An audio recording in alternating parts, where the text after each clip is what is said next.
Mahigit 30 na ang naaresto sa ikalawang araw ng pagpapatupad ng National Gun Ban kasabay sa opisyal na pagsisimula ng election period kahapon. Ang detalye sa agenda report ni Francis Folve. Sa mahigit 30 na naaresto, 26 ay mga sibilyan at 3 ay security guard. Kasama rin ang isang appointed government official sa Bangsamoro Ministry at isang sundalo. Nasa 80 armas naman ang nakumpiska. Pinakamarami ay mula sa Central Luzon na umabot sa 19 na baril. 14 naman mula sa Cagayan Valley at 10 mula sa Western Visayas. Bukod dito, may mga nakumpiska rin na mga replika ng baril, mga bala at mga pampasabog. May mga checkpoint na rin sa mga strategic na lugar para maiwasan ng election-related violence. Plainview Doctrine dapat sa pag-iinspeksyon ayon sa Police Operational Protocol at COMELEC Resolution.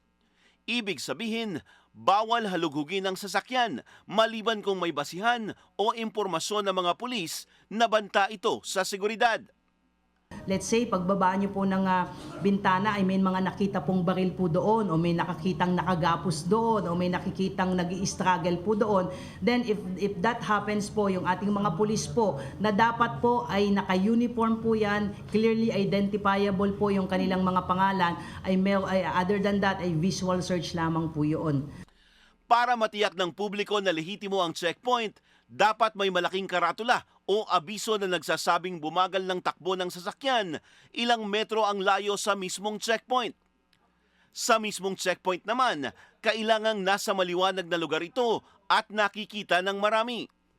Dapat ding malinaw na nababasa ang nameplate ng pulis at ang detalye sa karatula. Hindi rin daw dapat pilitin ng motorista na ipabukas ang mga compartment ng sasakyan.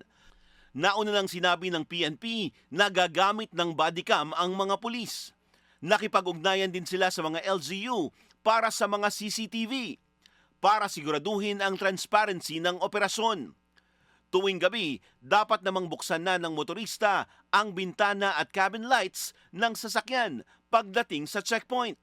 Pakiusap natin sa ating mga pulis, let's say sa gabi, wag namang itutok yung mga kanilang mga flashlight sa mga mata ng ating mga kababayan na dadaan doon. Siyempre, masakit po yun sa mata. May nagtatanong din po sa atin, ma'am, pwede po namin kuhanan ng video habang kami ay ni-inspect. Wala pong problema kasi kung sa tingin niyo po magiging secure kayo at magiging safe po kayo habang dumadaan na ini-inspect po niya. Maganda po yun in the spirit of transparency. Higit 1,400 COMELEC checkpoints ang itinalaga sa iba't ibang lugar sa buong bansa.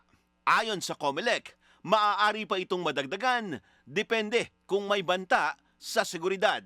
Para sa agenda, Francis Folve, Billionario News Channel.